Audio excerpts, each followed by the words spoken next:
This podcast is protected under the laws of the United States and other countries. Unauthorized duplication, distribution, or exhibition may result in civil liability, criminal prosecution, and the wrath of the tall man.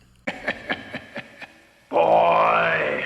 Hey, let's talk about you, the ID10T community events at ID10T.com, like Russ Stevens, aka Cool Movies Darth, who has started a podcast called 90 for Chill, which Russ says is dedicated to movies with a runtime between 74 and 99 minutes, the time frame that I feel is ideal. Russ, I could not agree with you more. That is a fantastic idea.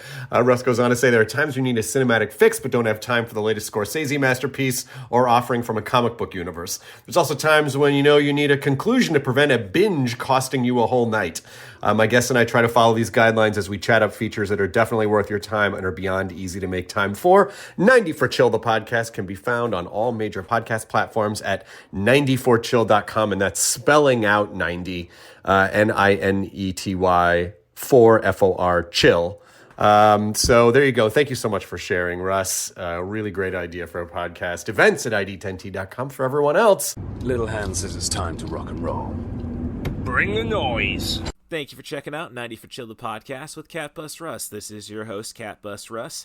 And for Veterans Day, I decided it was time to try getting the band back together to discuss 2017's experience that is Christopher Nolan's Dunkirk. I have Sam Marsh on the podcast this week. You may remember him from our Men in Black episode.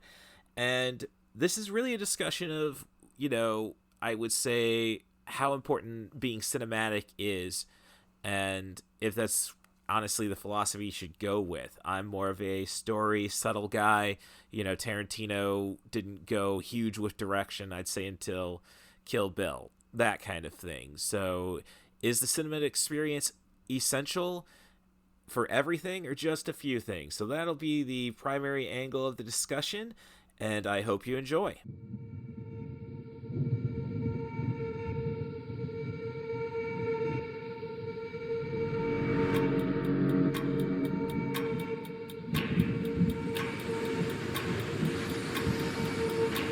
The enemy tanks have stopped. Why? Why waste precious tanks when they can pick us off from the air like fish in a barrel?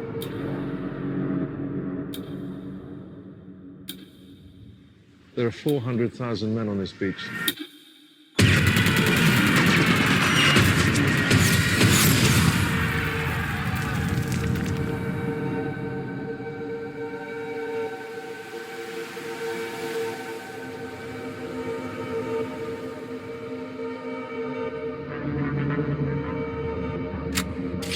He's coming back round. He's coming back round!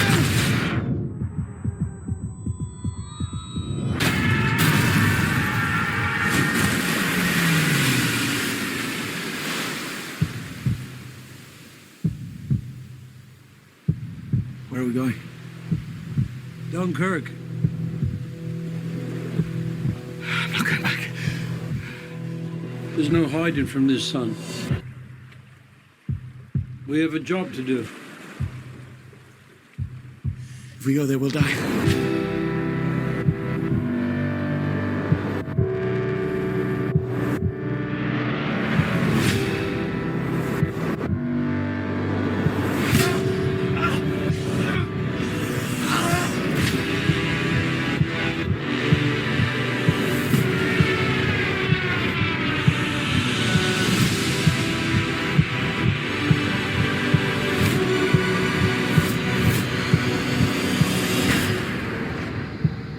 You can practically see it from here. What? Home.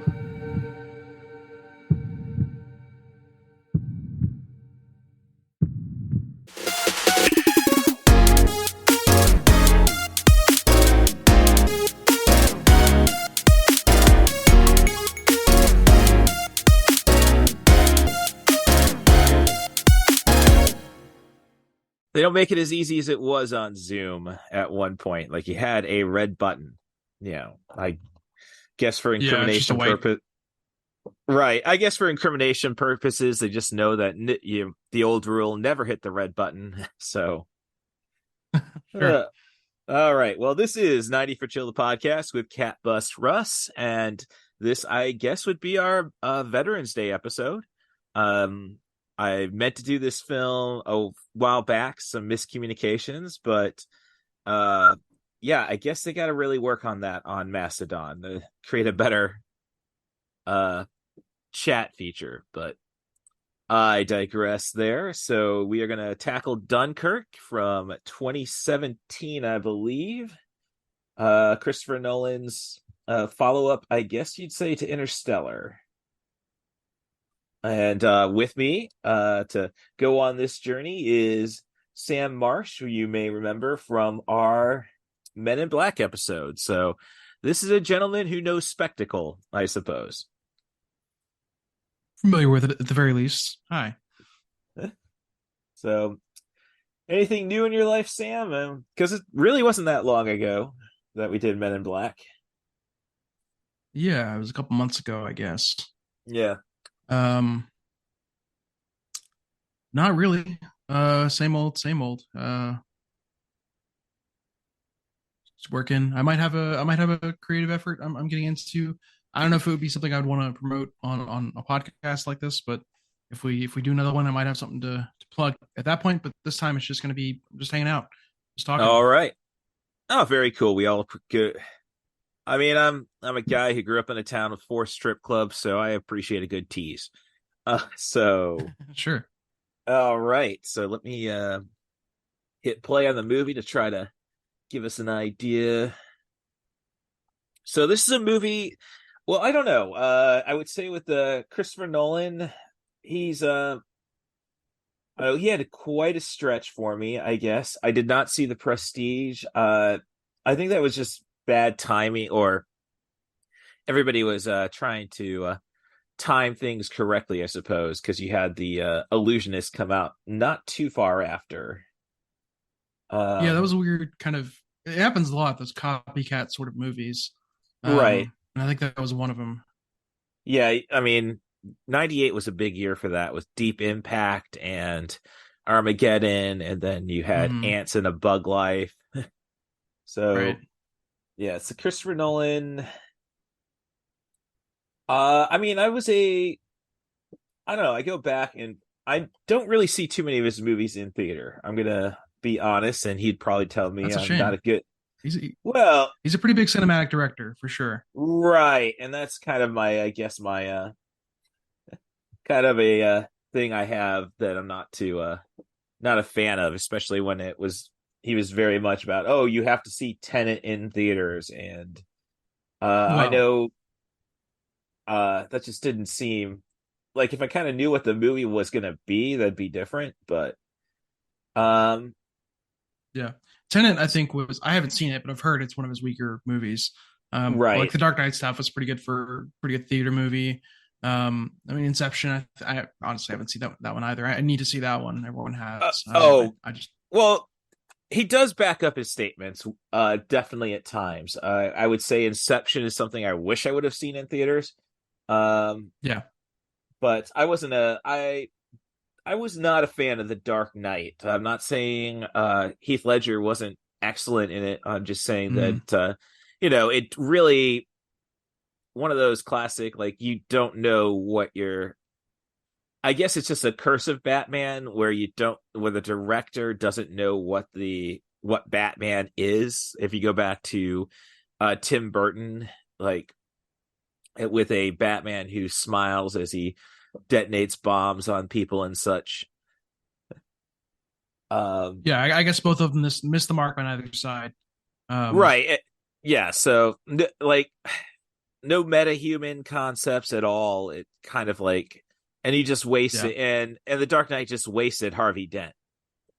So, like, I have a very specific bone to pick with Harvey Dent in that movie, which is like, his face is too realistically smacked up. Like, you wouldn't be able to live like that. Your mouth would dry out. Like, like, there's so much like exposed flesh inside of his face. It's ridiculous. Well, that is ridiculous, but I would say that my bigger concern is just the fact that he only gets probably less than 10 minutes once he becomes Two-Face, and then it's like, Yeah, and there's that too. and the movie's a little long. I don't think we needed the Hong Kong trip. So, but look at me Yeah. cursing movies that are too long again with the premise of Nah. 90 for chill. Well, it's a So place to do it, I suppose. and he's not that great. Like I can't say he was ever a great action director. Like he knows how Hmm. up until The Dark Knight, he knows how to frame it, but he doesn't really. I would say not until Dunkirk can I say that. Well, no, I'm sorry, Inception. There's some great set pieces, but a lot of it's more surreal. Like when you think about Inception, everybody talks about the hallway fight, and Yeah. and then it's kind of like, well, everything else is kind of just there. So he's not I don't think he's a great action director, I'd say. And we're going to talk about Dunkirk, so we'll figure that out. Interstellar, I didn't get around to seeing. It just seemed like way too much stuff. And then I guess maybe I just didn't care for the lead roles. Like, I don't need Matthew McConaughey talking about space. I need him talking about surfing, I suppose. So miscast. I didn't get out to see it. Hey, maybe watch Beach Bum. That's a pretty okay movie. All I right, enjoyed all it. I right, saw that all one in the right. theater. Yeah. You know what I'm talking about? So- It's pretty much just that. It's just him just being Yeah. a Oh beach yeah, bum. It's kind of a I'm weird familiar little with hangout that. movie. Oh, there's another movie I got to get around to seeing, Killer Joe, which That's just familiar. I haven't seen it. yeah, just him as I think a hitman, and it's just very. I guess it's supposedly very graphic. I mean, but I guess that one kind of came around the same time of killing them softly. So just in that Killing Them Softly is a highly regarded movie now, but it was an F on the audience score. So Mm-hmm. um so yeah, Dunkirk I really came across because of the Rewatchables podcast with on the Ringer Network, hosted by Bill Simmons, primarily the guy who created the Ringer. They had Tarantino on for 3 episodes, and he picked 3 movies. None of them his, because that's Tarantino. He loves to talk about everybody else's stuff. Like there's no commentary tracks for his movies, and I think I can't remember what director called him out on it. Like during one of the commentaries they were filming, probably Eli Roth. Like, hey, why don't you like doing commentary tracks? So actual cell phone call during a commentary track. So yeah, so it's kind of like, well, I guess I got to see Dunkirk then, and then so Tarantino talked about Dunkirk on that one of those episodes you mentioned, right? Yeah, exactly. That's what I'm saying. So I can't remember the other 2. So and I guess you could say what you'd like about Tarantino's direction. I don't think he really became a great director until, well, you see hints of it in Kill Bill Volume 2. But I wouldn't say till Inglourious Bastards. So otherwise, I mean, great screenwriter. Probably the best of the generation. But I don't quite know how to pick them apart. I like Pulp Fiction a lot. I think it's a lot of fun. I can't find any faults in the direction there, personally, but I'm no expert. Well, well, I mean, he didn't like. There were no challenges, I guess, to his to the scripts he wrote when it came to composing action sequences. So, and once you get to Kill Bill, where you have the crazy 88 fight, like that's where you kind of a lot of it for Tarantino, and I think he'd even acknowledge it, is that he impersonates a lot of styles. For sure. He tends to kind of make pastiche right, based on stuff that he likes. But to Tarantino's credit, he usually does films that foreign films that he rips off from, like older films. I mean rip off in the most respectful sense, but like the end of Reservoir Dogs is ripping off John Woo's tendency to get the Mexican standoff in, and nobody really did a Mexican standoff in American cinema by that point. Kill Bill, a lot of it is Lady Snowblood, a Japanese revenge movie that he takes from. So, but yeah. So when it comes to Christopher Nolan, my favorite Christopher Nolan movie is Memento. That's a good one. I like that one too. Yeah, and I saw his first feature, feature following, which is this nice and simple. So it's kind of like the first movie I saw from him was Insomnia, 2001, the remake of the Swedish film. And that's fine. That's a fine movie, but nothing spectacular. The main thing is Robin Williams and Al Pacino acting against character, and Hilary Swank trying to become box office after her Oscar win. But nothing that's, you're not really gonna miss anything if you skip Insomnia. It hadn't occurred to me before, because right after that was Batman Begins in 2005. Right, I didn't quite realize how much of a breakout that was for him. Yeah. Oh, commercially, I mean, Memento. I mean, obviously, Memento made him the hot director, but he didn't really get any projects of his own, I guess you'd say. As I say, until The Prestige. I thought Memento was his. Didn't you write that? Oh, too? yeah, he wrote. Yeah, so Memento was his breakout, and then it was basically, okay, Hollywood wants you, and then they didn't really give him anything until The Prestige, is what I'm saying. Like Insomnia, you're gonna remake a Swedish movie. Batman Begins, don't screw up this comic book movie. And then Prestige, which I mean, there's so much stuff I really need to see that movie. I mean, as a guy with a David Bowie tattoo, I better get around to it. You haven't seen it at all, The Prestige? No, I've seen like the beginning. I think it was more or less my ex-girlfriend wasn't really getting into it when we started watching it. So yeah, one of those things. It's a little slow, I think. I liked it though. I've seen it a couple times. And yeah, Bowie's in it playing Tesla, I believe. Right. Christian Bale and Hugh Jackman, both very strong leads. Yep. Yeah. With Dunkirk, I didn't really plan to go see it because, I'm kind of, I don't really want to say passive, or like, I can't really say I'm that passive. I'm a professional wrestler, underemployed, but you throw me a payday, I'll be there. I got tights in my trunks at all time, in my car trunk at all times. Be ready. Right. But so yeah, and going through my iTunes is just how I purchased Dunkirk when it got down like $8 at one point. Oh, I got to do that. So it'll probably be cheap this week with it being Veterans Day. Not to discredit veterans, I guess, but I think it's still $8 cheap. Actually. Earlier, like $8 isn't bad though for a feature. 4K. No, yeah. Oh yeah, right.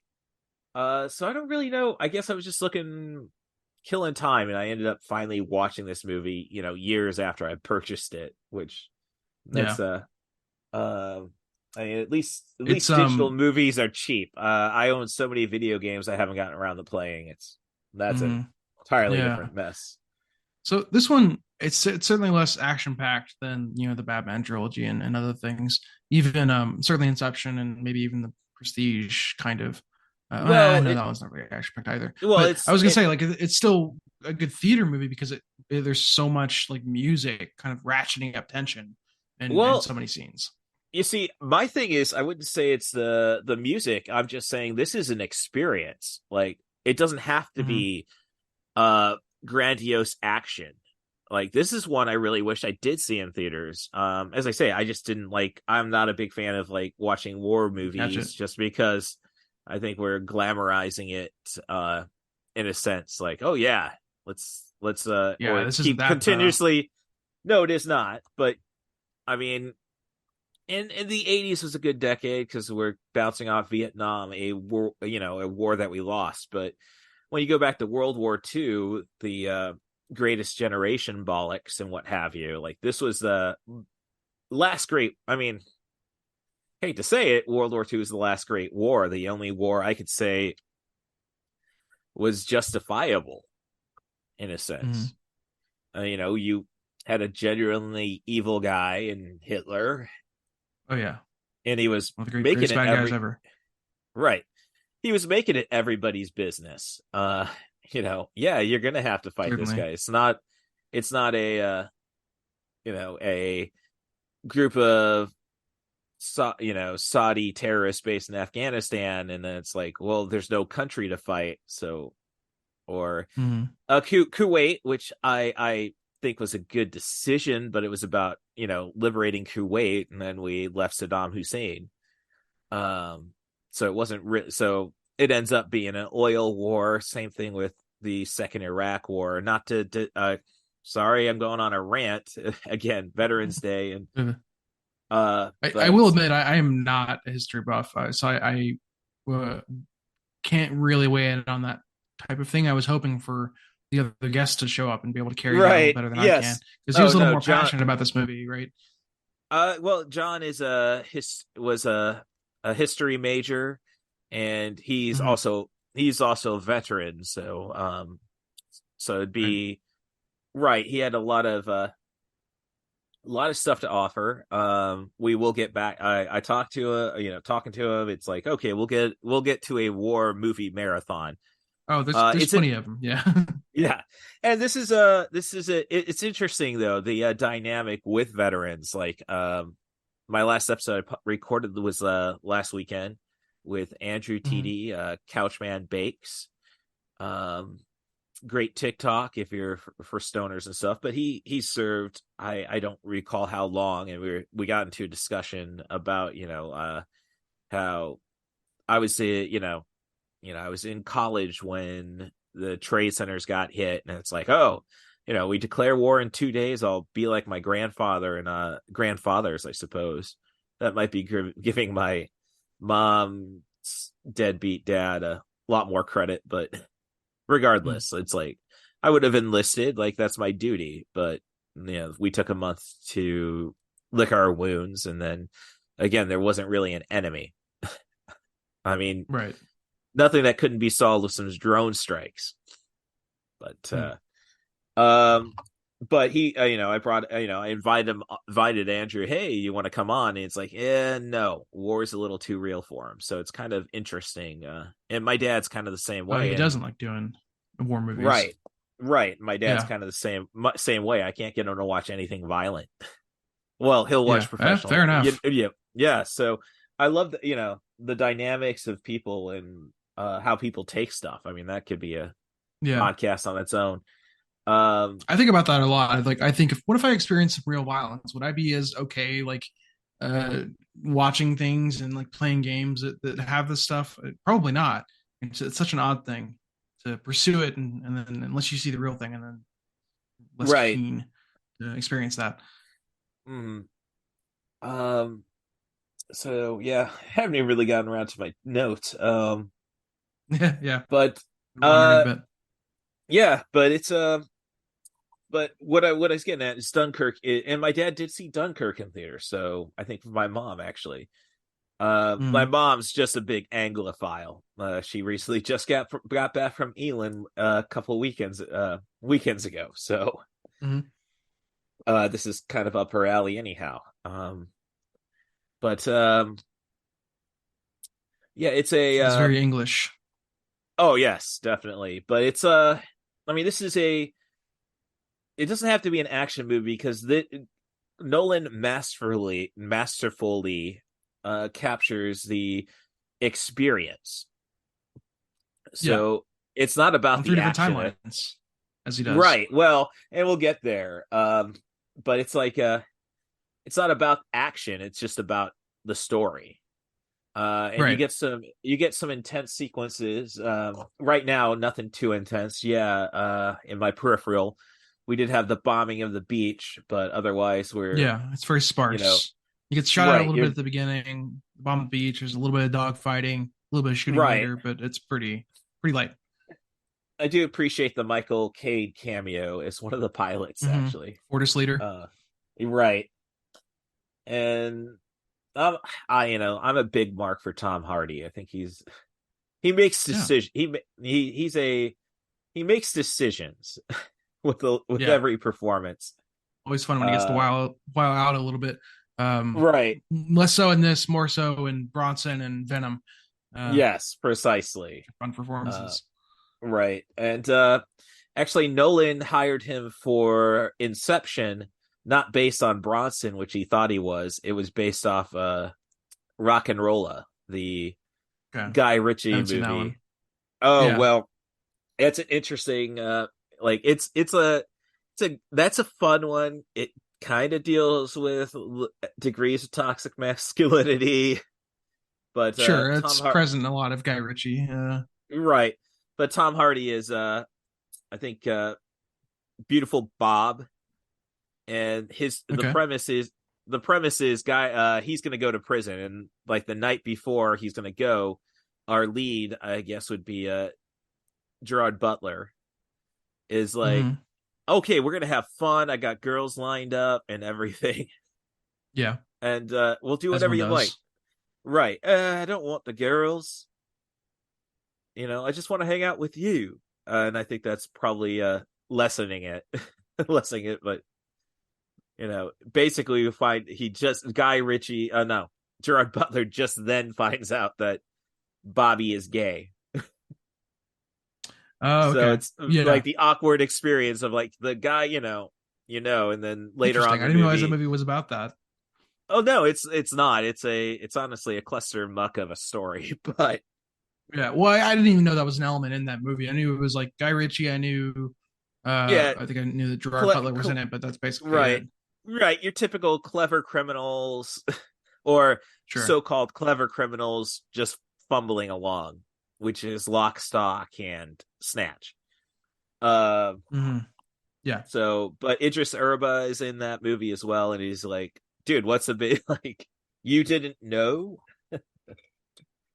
So it's just a fun. There's some great comic elements in that movie. Yeah, it is a fun movie. So, all right, getting to the notes finally. So, iTunes, I think classified this as an action movie. I think it's probably more drama, but yeah, it's hard to. Yeah, I wouldn't exactly call it an action movie either. This isn't storming Normandy. Yeah, no, it's not. Right. It's certainly more drama. I think that's a better classification. It doesn't perfectly fit in that box either, but it's a better fit. Yeah. So I've got one of those things like a great decision of not really having opening credits. Like you got the just basically emphasizing that this is going to be an experience, not a I think no, I have not been in this kind of scenario, but I think it's more about like this is what it would be like and not the glory of it. Yeah. And I think that's the kind of stuff Nolan really needs to focus on, I guess, when it comes to the being theatric. It's like, all right, because I'm not like I'm a fan more of the screenwriters, I suppose, being the aspiring screenwriter. Like the script, the story. So it's like I get out to the movie theaters more than like I was there. Like September was an exciting month, but it's more just for my genre cinema. Expendables, Saw X the next week. I know it's just supporting, but it's not like I've only seen like the last like 3 of the 4 last Saw movies in theaters. So, well, 4 of the last 5. But that tells you I didn't see any of them before that in theaters. Oh, really? Yeah. Yeah. So I'm just saying that's just more me being nerdy, I suppose, than it is like cinema with a capital C. Sure. So I guess the only fault I'd say with the opening is, did we need the explanation of the premise typed out? This isn't Highlander where it's like I think it helped to establish that context of like, here's they're trapped, they're it's a desperate situation and they're waiting for a rescue, and then it goes into the structure. I think the first few scenes kind of jump between the different viewpoints of The first one was the Mole, which is 1 week out from Rescue. Then we get to the Right. these guys on the boat, the Sea, which is 1 day out, and then Yeah. the Tom Hardy The in air, the fighter the plane. the air 1 hour out Yeah. essentially. Right. So I think it was good I to kind of establish all of that context. Like we're tracking 3 timelines here. well that Just to get it rolling.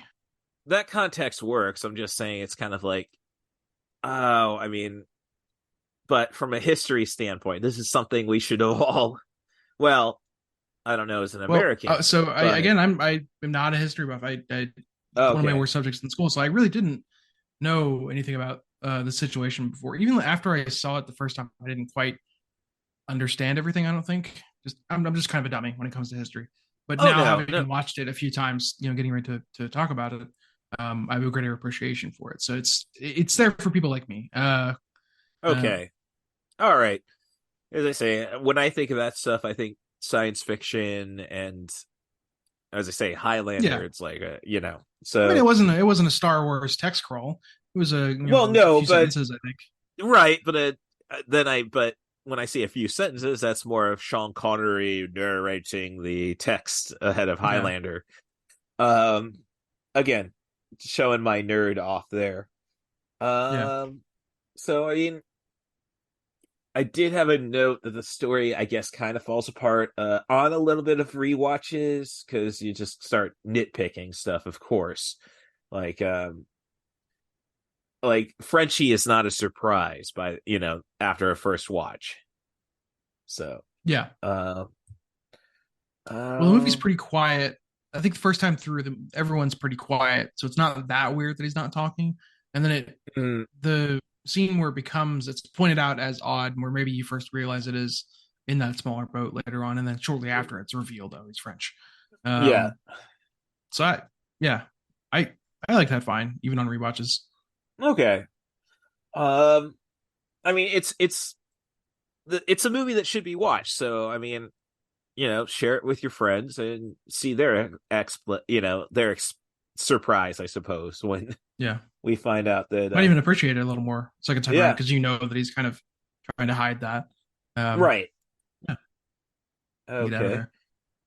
So I don't. I guess we got our civilian characters. They're the 1 day out, Mm. correct? Um, Yeah, so yeah, Mark my mom, Rylance. right? Which is probably the reason mom saw the movie. I shouldn't say her English history there. She just she'll go to. She's got quite the checklist of people she's seen on the West Side in London. I mean, recently Mhm. she just saw Ian McKellen perform a play. Her trip before that was Eddie Izzard doing a one-person show in regards to Great Expectations, which is something I thought, man, maybe I should see, or maybe I should go see the Book of Mormon. So Sure. So the she's a Book of fan of Mormon, Mark Rylance. Is that what you're getting at? yeah, she was, and then the politics come into play. Like, Okay, uh, I'm unfamiliar. well, Did he come out and say something or? she's very conservative, so. Hmm. And like she'll mock Brian Cox for being the narrator in McDonald's commercials while he's asking the British government to provide more money for uh the arts in the UK.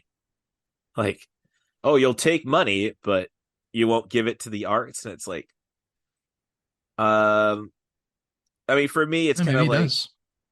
well, I'm sure he does, but is he living comfortably? I guess, and um that's kind of something my mom has just against the, like, oh, you're living comfortably, why don't you give all your money to that? It's like, well, Yeah, because everybody should be helping everybody. Like, sure. I kind of appreciate how European sports operate, in the sense that if you're basically, you got till you're 14 years old to see if you're a good footballer, and if you're not, you better take up acting if you want to be an entertainer. So, Sure. and I really, really wish we would adapt a lot of that stuff in America. I mean, I say that as I, you know, did a ridiculous. I'm getting old, I guess is what I'm saying, but did a ridiculous, like, well, I won't get a chance to see my parents, to visit my parents and check on my mom after she got back from England. we're looking like at 2-3 weeks ahead. So it's like, when they're only an hour and a half away, it's kind of like, you know what? I'm going to go see a minor league hockey game, and which I love. I love it just because of the just because of the passion expressed by the players. But it's kind of like, okay, this is 3 leagues away from the NHL. You guys probably have a crap per diem. It's Sure. like, maybe you should have studied. Just saying. So, and I shouldn't necessarily say that because, oh yeah, again, pro wrestler, trunk full of tights. Not letting Yeah. go of my glory days, dare I say. But I mean, it just Yeah, comes a point where it lost me a little bit. We've wandered pretty far from the okay, yeah, topic no, here. I'm just saying, yeah, well, I'm just saying, more of just we're on a rant about Mark Rylance, that being somebody like, oh, we got to invest in the arts, and Yeah. Being an American where we don't put any money into the arts, essentially, because we keep telling kids that sports is the way to be a success. That was the rant. I see what you're saying. Yeah, Right. some of that was in your head, I think, and not said out loud. But I see the connection now. No, right. Yeah, no, I'm pretty good at usually drawing lines back. How did I get to this? But that's what podcasting just talking about is. Mark Rylance. We were talking about the citizens on the boat. Right, exactly. Like responding to the call. Right. I don't know. Barry Keoghan is kind of an actor that annoys me, and it's not his fault, it's just the characters he gets. Yeah. He was an nasty little played, shit in The Green Knight, but he was good in this. Which movie did you say it was The Green Knight? Have you seen that? No, I haven't. I was thinking more of back to The Killing of a Sacred Deer. That one I haven't seen. I haven't seen much of his stuff. Mostly Green Knight and The Eternals is what I've seen him in. And I haven't seen The Eternals. I heard like well, conflicting opinions. My couchman Andrew T was saying, yeah, that's one to see. Should have worked better as a series, but that was his opinion. Yeah, that's why I agree with that, and that's why the movie didn't work as well for me. Okay, that's again different subject. You're right. Maybe we should get the three of us on and talk about Marvel movies at some point. Oh, I'm working towards that. As I don't know. Now that I'm planning on moving the podcast to Wednesdays, it's kind of like, well, it was fun to have the Marvel the MCU next Tuesday joke. But sure. Yeah. So, I guess my problem with civilians, you're right. My civilian stories is like, I appreciate Mark Rylance and his son in it. I think their story is pretty, but it's like, basically, this movie essentially has, I can't give you the number on the British forces lost, but we know they saved 400,000 essentially. Yeah, they say 300,000 at the end, but I think that there were more, and plus some French. Right, exactly. So I'm just saying, it's kind of like, how many did we lose? It's like, okay, we already had martyrs. So it's like, well, we just basically have Cillian Murphy knock Barry Keoghan down some stairs. It's like, did we need the civilian martyr, especially when Mark Rylance and his son, lost another son and a brother, essentially, as they describe. Yeah, I think what it was doing was telling a couple different. It's sort of a microcosm of the war, right? So Barry Keoghan was just a kid that hadn't done much and wanted to help out. That's the whole reason he jumped on the boat. Because I was wondering about that myself. I was like, why did George get on the boat? And then he kind of talks later about how he never did anything, and felt bad about it. So he jumps on the boat to be helpful in this like important event. The war, and specifically, getting soldiers from Dunkirk. So I think it was kind of expressing that sentiment among the English people of wanting to help out, alongside the other two civilians, of course. But George specifically was, I don't know, just it's just a more human, kind of very specific story. And then Cillian Murphy was someone that had, was shell shocked, was traumatized, and Mm-hmm. it was just sort of a tragic collision, I suppose, of those two characters. Right. And I guess it does emphasize that everybody sacrificed for the British cause. But I think it's kind of like when we get to the ending, spoiler alert, they get away from Dunkirk, they survive the Battle of Britain, America gets involved. Bye Jerry's. Yeah. All right. Yeah. It ends. I mean, the ending is brilliant. Just reading the Churchill's speech. We'll never surrender. But that wasn't in this, was it? I'm sorry. Oh yeah, no, it was in the newspaper. It was in the newspaper. Right. Exactly. Sorry, yeah. I spaced. Yeah. Right. Which is a great expression of this is like I've watched a lot of I watched a lot of sport back when I had cable, which it's like I watched a lot of sports talking heads, and you hear the concept, there's no such thing as a moral victory. You win or you lose. And okay. I guess that's true in sports. Right. Certainly. Well, not necessarily. I mean, it's about again, I'd say being the professional wrestler, it's the storytelling element. It's like, right. If well, it's more of an element in wrestling, right? The storytelling aspect of it. Well, that's true, but it's like, all right, if you get if a team gets frequently beaten down by another team during the season, you gotta, that's a thing about, at least with baseball, is you play a team multiple times. Mm-hmm. You get to know the opponent. Yeah, they've dare I say, they've kicked your ass 75% of the time during the regular season. But then you get to the playoffs. You know your enemy, essentially. Yeah. So, you took your licks, but this is your chance. Did you learn from your mistakes? So there are moral victories, but it's essentially with Dunkirk, you have a bunch of soldiers who, they failed to kick the Germans' ass.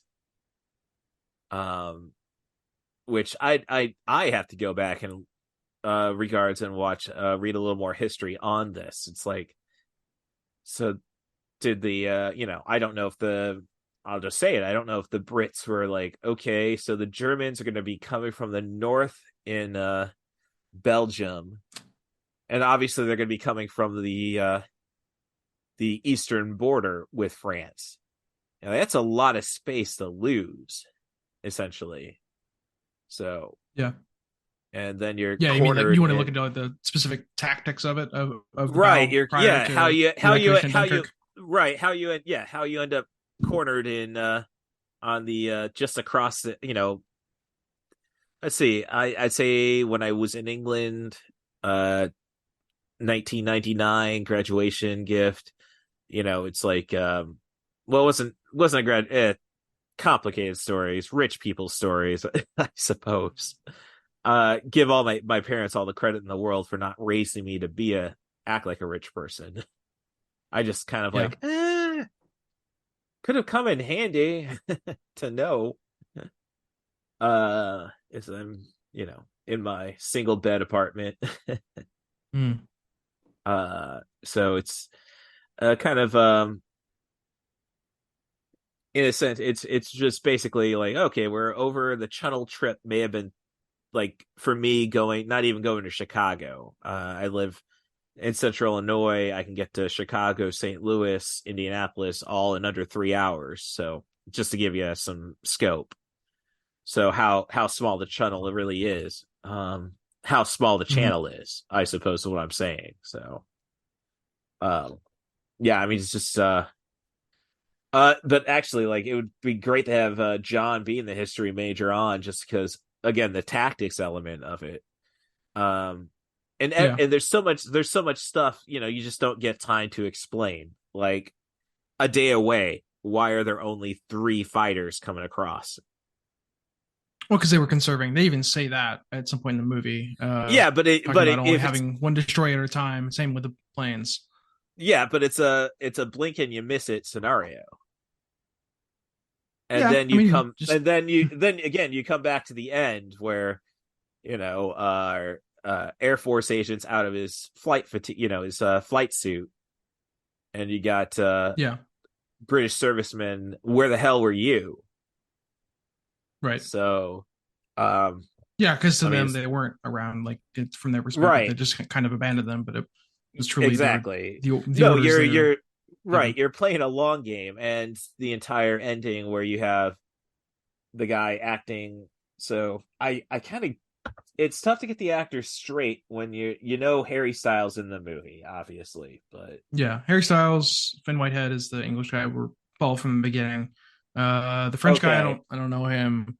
yeah, There was also that's I want to rewind a little bit because you mentioned the line about conserving planes and boats. It's interesting. Nolan added Kenneth Branagh and James Darcy. Is that his name? you're right. The guy Yeah, that played Jarvis in the Agent Carter show. right, They were kind of there as kind of a Greek chorus to add details like that. It's why we keep right. cutting back to them on the pier and on the mole, Mhm. um, I which think is an the interesting kind actor. of bit of structure to it. Yeah, I think the actor I'm thinking of is Tom Glenn Carney. He's the guy who's just all depressed when they finally get back home. Oh, he's the son. He's yeah. Oh no, he's the Mark son. Rylance his Okay, son. all right, good. You're Oh, following you it. mean Well, the other pilot? not the other pilot. Collins. Uh, the no, Collins is all right. I'm talking about the Harry Styles was the one that was sat on the train sat because on he the thought train. everyone That's hated who him. I thought. Yeah, exactly. Yeah, That's okay. So we yeah, got there eventually. right. Yeah, I'm just thrown off by the I would say the main focus of is in the feature. I guess it'd be Fionn Whitehead. I Yeah, don't know. Yeah, young okay. Finn. No, I'm gonna say Finn. I think it's Right, Finn. yeah. I don't understand the Apologies English to Mr. language. Whitehead if I get your name wrong. I'm sure he's Right. listening. Oh no, I was calling Killian Murphy Cillian for so long. Is it Killian? I know Yes it he's like is. Irish. Okay, they have funny Right, yeah. pronunciations sometimes. Okay, No, oops, sorry. I hate Not the my letter mic. C in I hate the letter C in general, so like It's tricky sometimes. like Um, all it's there for is to add, like, the only sound it really makes that's important is this ch, mm, because I anything suppose else you can S or replace it with K. a, Yeah, and that, you're right, exactly, like G I have far more respect for. yeah. um Um, jumped ahead a little bit there because you jumped to the end talking about oh Harry right, Styles' oh yeah, character. yeah, so What were uh you gonna say about that? He was sat on the train because he thought that all England was gonna hate well, them we were because discussing they failed. the moral victory element. It's like, Yeah, uh and then, yeah, I mean, we're really jumping ahead, but it's again, well, that's a statement about the movie, is the experience element of it. Like, you're right. living in it. That's the brilliance of the feature, is Yeah, you're there regardless of the 3 timelines. I mean, they end up working out perfectly, just again to tell you, they all meet up at the end. Yeah, they all meet up at right. the end, but I'm just saying, you're there, like keep everything in mind. You are here, is what I love about Mm-hmm. this movie. And I can't say, yeah, I say that, and I can't say a lot of movies can accomplish that. The feeling of being there, which is like, goes back to Tenet. It's like, dude, I don't think I'm going to buy. I know in the trailer I see bullets going backwards, so yeah, Right. I think you put me out of there. Yeah, So maybe a little too heady. Whereas this is right, a lot of like tight exactly. shots on people, kind of living in this Well, situation. and then Nolan follows it up with Oppenheimer, which is all about reality. So, Yeah, that I yeah, mean, I yeah, have that not was kind seen of a different thing. Oppenheimer. I've only seen Barbie. I will get to You Oppenheimer. didn't do the double feature. I did that. No, I did. Oh, no, I didn't. I I liked them really need both. to because I'm still well, I'd say I really need to because I still say Barbie's the smartest movie I've seen this year. It was pretty good. I'll tell you what's a better double feature is Oppenheimer and then Doctor Strangelove. Um, those are more Oh, directly connected in a way that's yes. darkly fun. Well, Um, oh no, that's I don't like. Well, I guess just being kind of being raised on British humor. Again, going back to my mhm. mom, and my older sister corrects me. No, Monty Python was on MTV, Russ, but it's like, uh, my mom would basically say, "Well, if it's on public broadcasting, it's fine for my children." So I'm a Okay. big red. I'm a big Red Dwarf fan. Caught up with the space, British humor, just being dry and it's like matter of fact. And Right. You connecting I say that to Doctor Strangelove right, being dark. exactly. I mean, yes, exactly. It's like, well, just dry humor. Anything can be funny, is essentially, Right. unless you're my creative writing teacher from my second stint in JUCO, who You hate to told see me it. that, yeah, told me death is never funny. It's like, well, that was Yeah, yeah. I So guess I could maybe see where they're coming from, but I don't know. It the I mean the whole theme of Doctor Strangelove is kind of man creating technology that then destroys him, right? And writ large, it's basically the end of the world at the end of that. Have you seen that? Not yeah, to oh, I've spoil it, but seen no, I've seen yeah. Strangelove plenty of time. Qualifies for the podcast. I'll say that Oh, much. nice, Yeah, nice. no, That's a good one. well, I mean, like again, it's just kind of goes back to Kubrick is an expatriate, was an expatriate, so he Mhm. really again Yeah, appreciates the English style of humor, and it can be seen. I'd say most of Kubrick's features, even just yeah, so it's just fun when I go back and like, oh, from Red Dwarf, Spaced, Black Books, all these British series, and then going back to then you get and then you bring it back and you think about your um I think a lot of it may have just been my literature focus in college. You realize, oh, it's just very dry. Nothing's off limits if you're smart enough about it. Like sure. that's a common discussion. Like you can't remake this movie today, and it's like, yes, you can. You just have to be very careful. You just have to make sure you hit it out of the park. You can't like it's tougher to make movies, but if you do it right, it's going to be far more satisfying.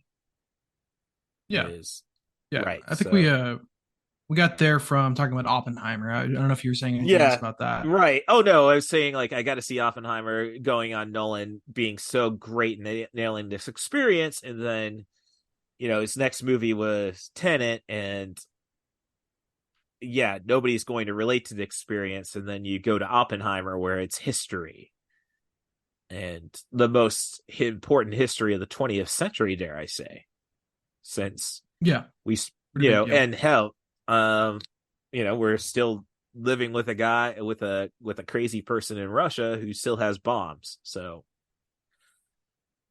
Yeah, no, it I would Oppenheimer. I I mean, it wouldn't was call history. I wouldn't call Putin crazy.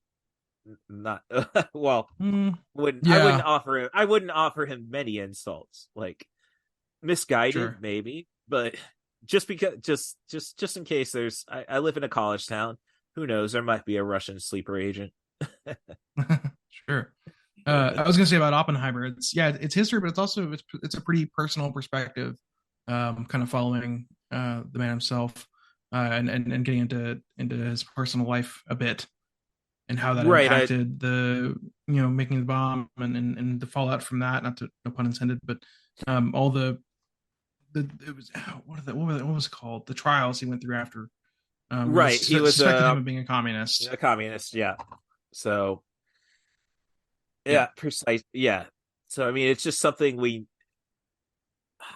So yeah, no, it's kind of nuts. Like, I guess when I'm thinking back on Nolan's filmography, as I say, I had not seen The Prestige, but when I think of him trying to take those wild swings, I would say that Inception is the only one I'm there for. I would say Memento. I guess I'm just well, I've dealt with quite a lot of head trauma in my life. I've probably gotten at least a score of concussions myself, and it's like, That's a oh lot. shoot, what? Right. But it's like, well, I mean, a lot of the score element comes from the, like, oh yeah, if you feel your brain, like, you got the ringing in your ears, no, you've been concussed. So, looking back in my life, Oh I'm like, yeah. oh great. Or especially in my wrestling career, like, I took a lot of bumps on the top of my head. So and it's like, did they feel funny? Yep, it's a concussion. So okay. But so I'm just saying, with head trauma, it's kind of like, yeah, I can kind of relate to Leonard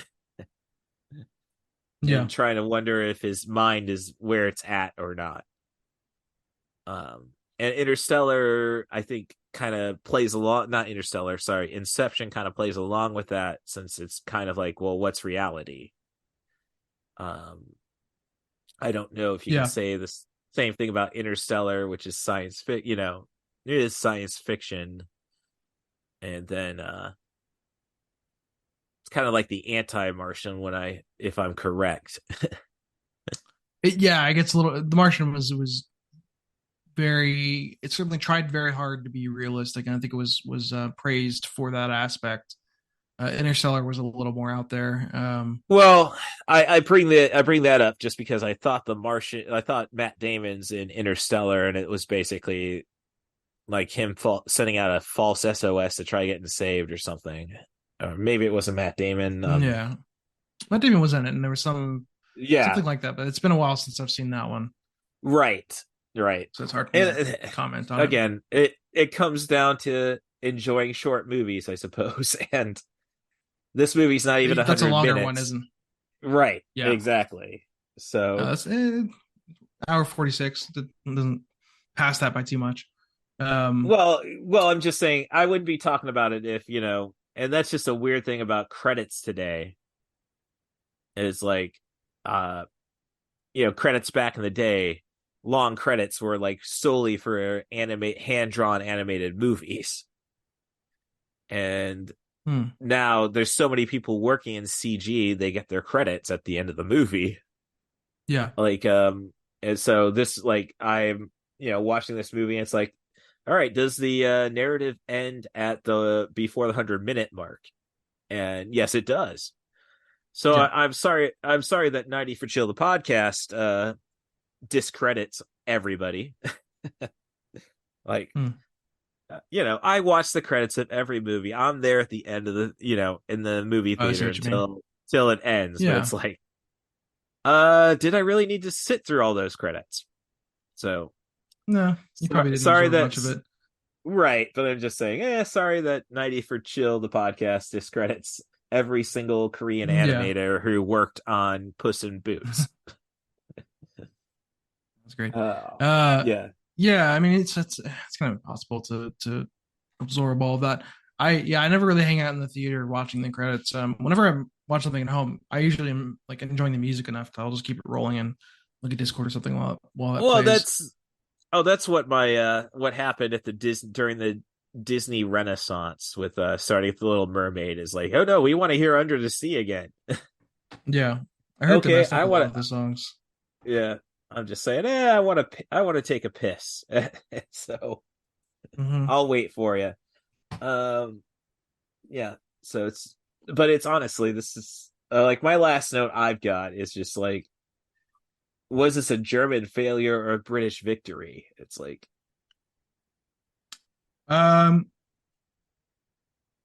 it was Germans winning the battle, but the British getting enough people out to ultimately win the war. Because, like you said, it was a moral victory for the British, I think, because of But how many they managed to get out and how many citizens they managed to rally to help with that. And I right, think that's a lot of what this is about is kind of pulling together in that way. yeah, but I'm just saying it's like the Germans could have just bombed the beaches. They tried. All well, they it still seemed pretty random. Yeah. I Like mean, like I can't comment like on the logistics and tactics there, but they right. certainly I'm tried. just.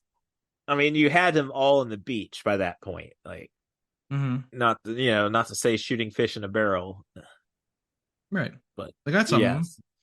We saw some of that Well, in the opening scene, I think, or right. one And at no, least. they do they do the torpedo of the ship where Killian Murphy, Frenchie, Hmm.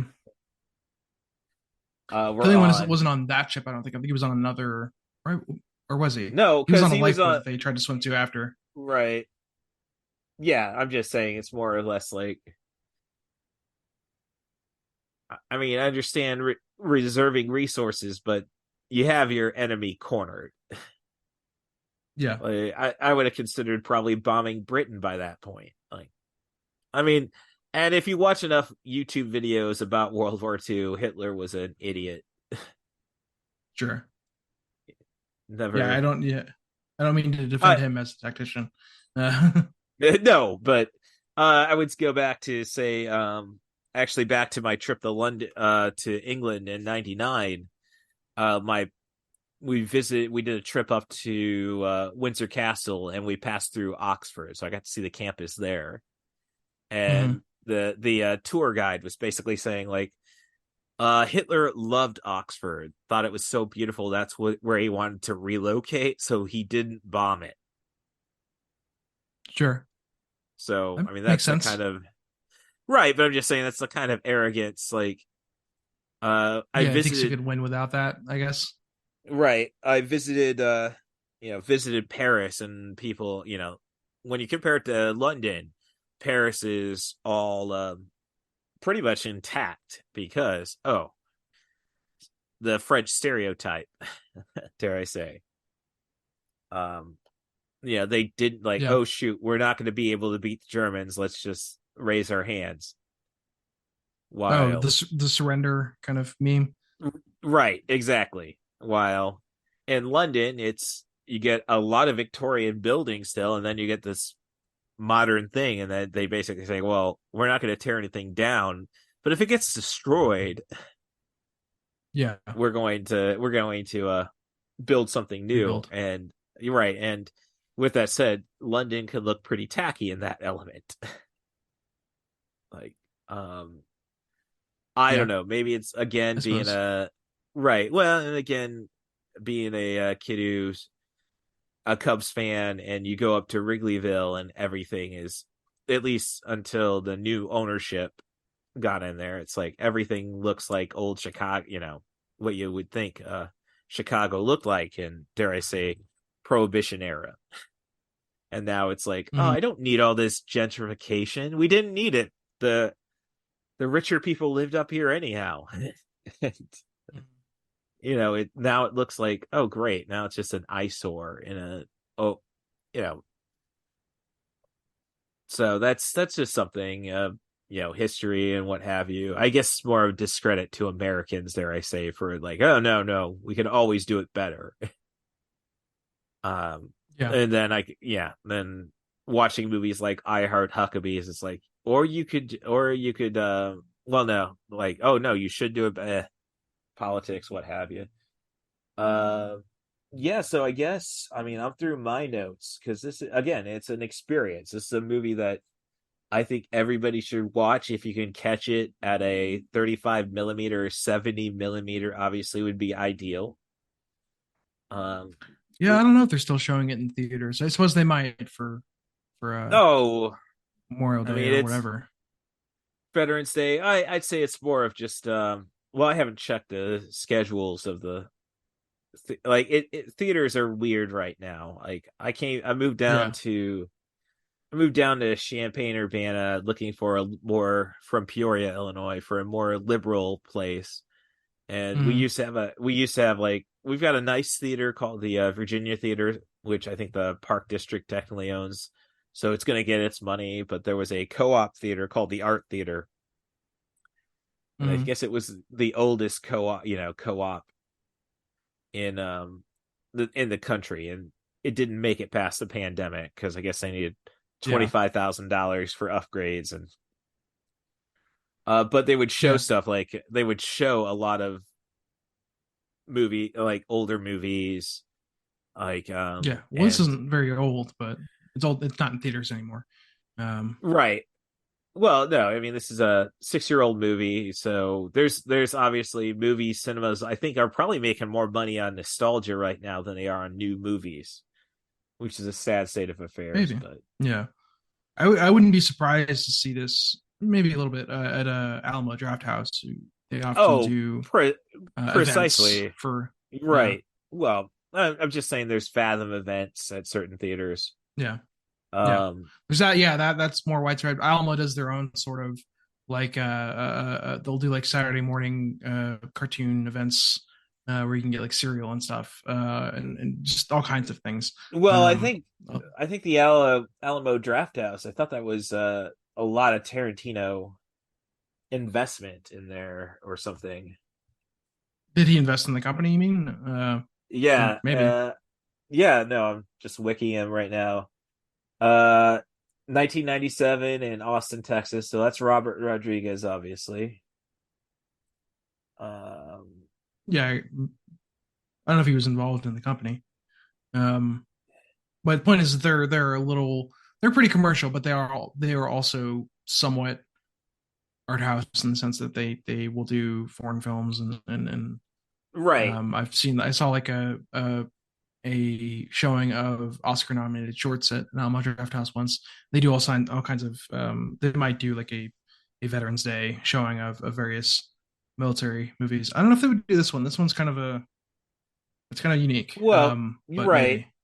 Well, I'm just looking through at least like okay, history is gonna be a little too much to nail down, but I'm looking like Alabama, Arkansas, California, obviously, Colorado, Illinois. They have one up in Wrigleyville, which again is where I like to hang out. In Chicago. They have an Alamo Draft House there, you mean? Yeah, right. So that's something gotta do before the I got one of my jobs. I got close to over 70 hours of vacation time I got to use up. So I better get Yeah. yeah, primarily Texas. So and you're based out of there, close to Dallas, correct? Yep. All Yep. That's right. where I am. So yeah, so and never mind the concept of Alamo should just tell me, oh yeah, you're gonna have a lot easier access to all that stuff. Yeah, they're right. I mean, I'm not near the Alamo, but yeah, they spread here first, I think. Right, Went precisely. across the country. Um, Yeah. yeah, I don't have much more. I have other notes on Dunkirk, but nothing to really lean into. Um, I like it. I watched it too many times now because I watched it once in theaters when it came out, a couple times the last time we were planning on talking about it, and then a couple more Yeah. times today. So I'm good Right. for a while, but I think it's well worth checking out.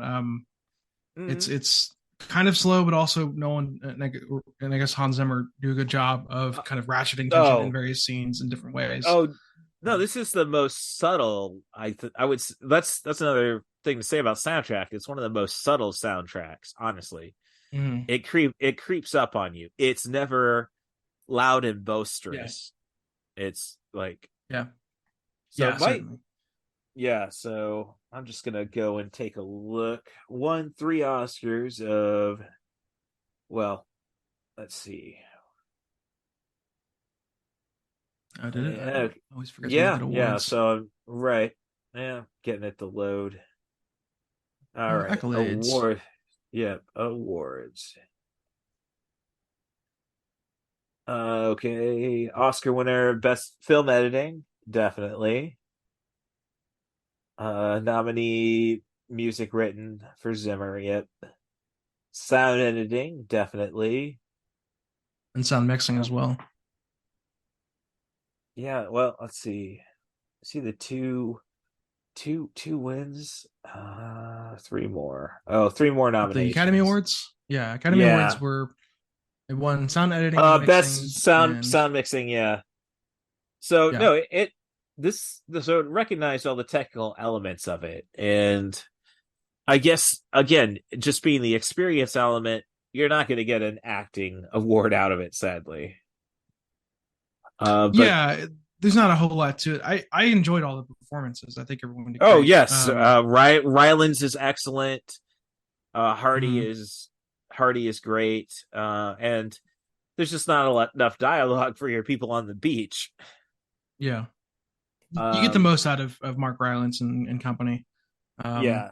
I think Mm. a little bit with the guys on the beach too, but certainly A less. little bit, but it doesn't really get too intense until we get into the boat, Yeah, hoping there's for the the boat tide to stuff, come in. Yeah. And and then a I little mean, bit at the that's end. honestly the boat scene is where we're at in the movie on my peripheral. It's like that might be the most Yeah, intense sequence. Just oh, it's just target practice. Look at the placing, and then yeah, the grouping. Um, yeah. yeah, I started it when you did a little bit after, but yeah, that scene was pretty wild. I thought it was odd that it's the French guy that gets caught on like the chains or something whenever the boat's flooding later on, and Right. just Yeah. sort of dies. It's an Yeah. odd choice. Well, I mean, then you're getting into the fictional element, I suppose. Like, yeah, why didn't we hear the Yeah, stories about the French guys who snuck out and yeah, stole, you know, English apparel to get out of there? Um, I don't know. It's like it kind of poses the question of bravery. It's like everybody wants to get out of there, but your yeah. assignment, dare I say. Yeah, I read a little Like, bit about how they were. I think what again, kind of Kenneth Branagh and James Darcy said at one point that they were publicly told to escort English and French out, but we need our army back. They were you're focusing right, on the right. English No, for a bit. we're not. So Yeah, we're right. Officially, we said we're taking everybody. yeah, Realistically, we got to take it's our army yeah. we want. So I guess that's why the French guy was there. And then once I kind of told that story, they were like, "All right, I guess we'll just kill him." A little fucked Yeah. up, but Well, it's not like he's coming. and then it was about Harry Styles feeling bad when they got back. Right. More English It's perspective. yeah, no, yeah, and when you get to the ending, it's like I don't know. It's kind of like difficult to get behind the guys who were feeling like they oh, what did we accomplish type thing. It's kind of like especially like, oh, you saw that guy, he didn't even look at us. And I He was don't know, it's blind. very It's hard, kind of right? a little It's odd kind too. of like I know you're expressing that, oh, we're down about what happened and nobody likes us because of what happened, and it's like Mhm. I mean, I guess as an American, we didn't really see any kind of like nobody expected to be until Vietnam. Nobody expected to be like, um, no, we're gonna discredit our troops. I guess it's like I think I don't Yeah, know about World War II protests and what have you. I mean, Ireland was its own state, was its own independent state by this point. yeah. So I don't think it was it's that. it's I think it it's was it it's was well, I'm just that. saying it's not like World War One where the Irish were basically saying, well, if the Germans win, that might work Mhm, in our favor. sure. Um, while No, I think it was more that it was such a tremendous loss, like in terms of military loss, right? Because right, they but had to retreat. I don't know. I think civilians would have been more like, okay, let's get ready for round two. I mean, they are the Yeah, spectators. they were. That's what they showed at the end.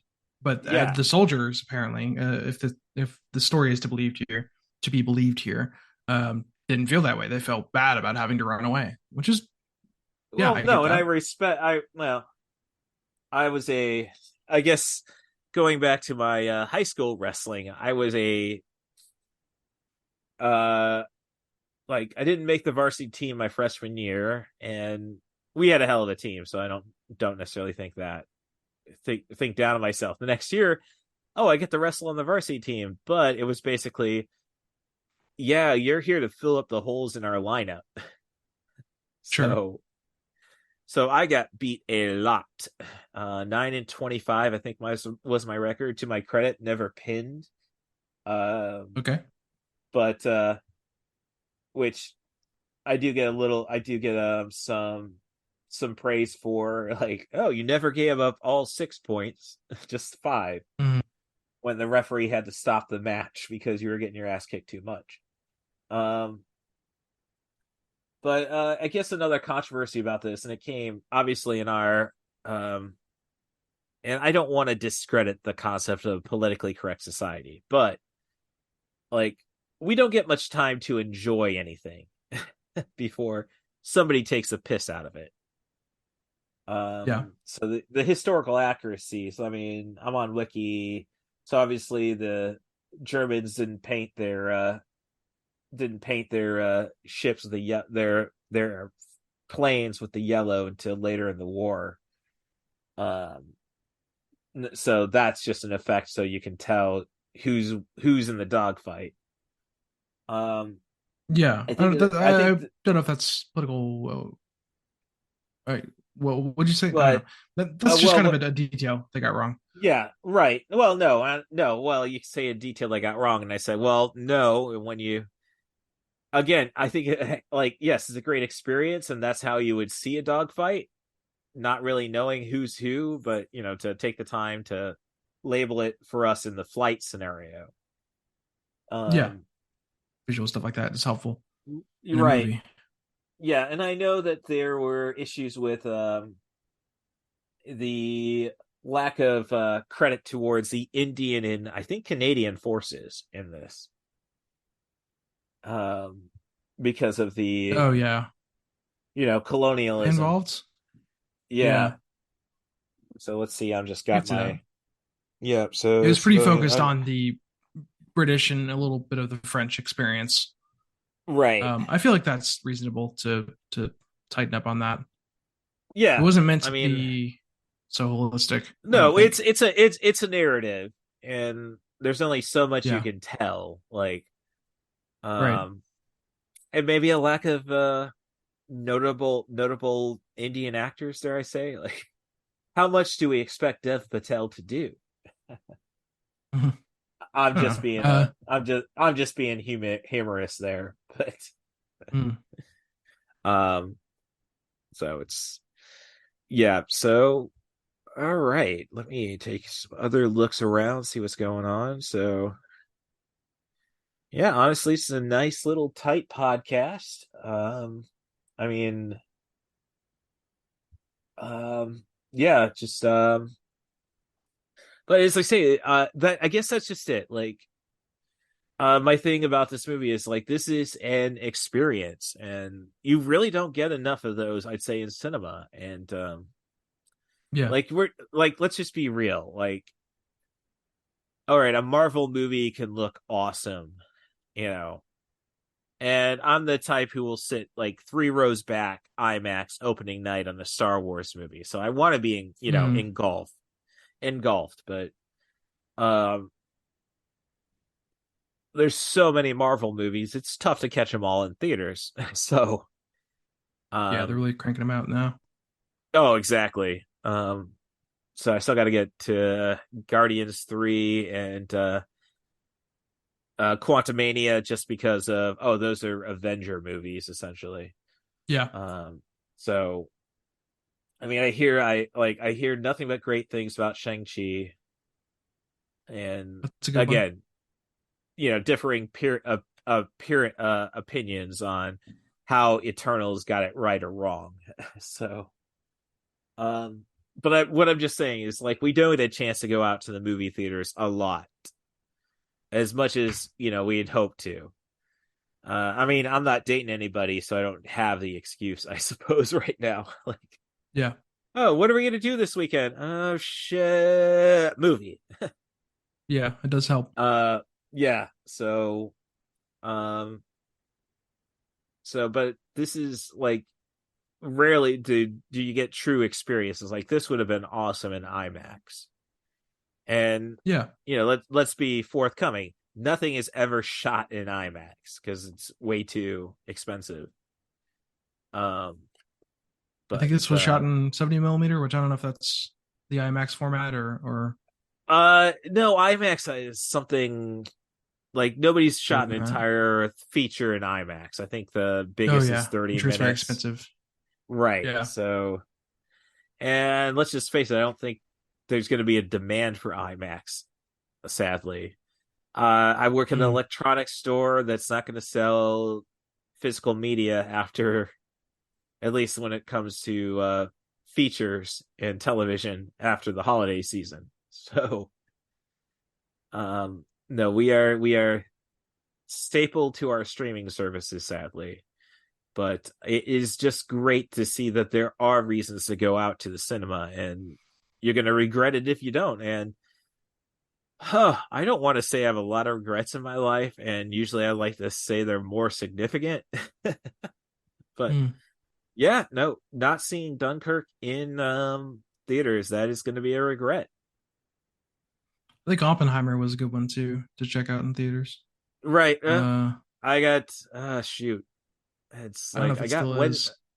Oh, it is. I saw a sign driving back home from like picking out the right Walmart, dare I say, to get my groceries.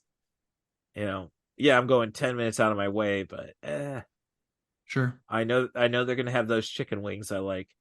And I'm driving back past the we only got 2 theaters in Champaign-Urbana, multiplexes, I should say. And yeah. So it still's advertising Oppenheimer and IMAX. And I know it comes out at least digitally on the 21st. I wouldn't be surprised. Yeah. No, Barbie's out in digital. I know. Oh, no, it's out on physical. I can. Oh. Yeah. Warner Brothers is missing out. Yeah. No, I it's tough because I just got like I'm off I got 2 weeknights off, but it's like those are wrestling nights. So yeah, maybe if somebody's got a 9:30, I can go and check out Oppenheimer. But yeah, yep. So, well, gosh, thinking about ex-girlfriends. My ex-girlfriend, like, how's the podcast going and all that, and then it's like, you're only listening to the shorter episodes, aren't you? So. So I guess I can call Allie out on that. Are you here, Allie? But no, this is nice and concise. It's honestly feels nice when we're not talking. Like, I'm so used to doing 2-hour podcasts about a 90-minute movie. It's like, we weren't. Yeah, it feels a little silly. I think I think our Men in Black one was a little bit longer. Right. I was a little more passionate about that one, to be honest. Right. Exactly. Yeah. No. And again, it goes back to experience versus, I dare I say, fandom. Like, yeah. I mean, I was a kid I was 17 when Men in Black came out, but it's like, that's when you got 2 younger siblings. That's gonna be a part of my past. And this movie's only 6 years old, so. Yeah, I mean, if you were a history nut, it might kind of scratch a similar itch, but yeah. Yeah, no, we're just right. Well, all the things I would love to be, but sure. Oh, all right. So you already teased about your next project, and I hope it's a grand project. Anything else you want to plug? Anything? A place where people want to hear your voice. Really, and I say, yeah. I'm back on Letterboxd, but I'm not posting reviews not yet. Anyway, I might start writing some again. All right, cool. But I'm there. All right. sure it'll be in Yep. the. You can link it if you want. Right. But yeah, nothing else really. Okay. All right. So that's S Martian, correct? Yeah, yeah. Okay. Same as on Discord. Right. Need reference. I might even have it linked there. All right. Yeah. Okay. So obviously you can with 90 Official Podcast follow us on Twitter at CatBustRus primarily. Despite that service, like I hope eating Elon. itself. Yeah, I hope Elon Musk realizes that you don't get money for a bankruptcy. Like nobody, like your debts are gone, yes, but there's no profit to it. So you're a sad loser. But for now, you're And still there. yeah, I'm still there. Yeah. So at CatBustRuss, Mastodon preferably, at Russ Stevens at mastodon.social. If you want to be on the podcast, send an email to russthebus07@gmail.com. That's RUSSTHEBUS07@gmail.com. Offer me a movie, a theme, a director, an actor. Just try to focus on sub 100-minute material. But if you follow the feed, you know about marathons. So you know I will make exceptions. So as long as you're willing to put the work in. So most recent marathon was The Thing, which is a movie that's only 2 minutes too long for this podcast. But hey, get to hear about other 6 body snatching movies. So it's cool there. Otherwise I need to thank my best friend Stacia Harden for keeping an eye on my ass the last 19 years, making sure I stay out of too much trouble. And I hope she's squeezing the ever undead shit out of my little buddy Skimbleshanks, the one-eared angel. So thank you for coming back on the show, Sam, and I look forward, keep an eye out on movies you want to chat about, and I'll be happy to hear about them. Sure. Yeah. Thanks for having me back. Thank you, and have yourselves a good week. Can I hear a wahoo?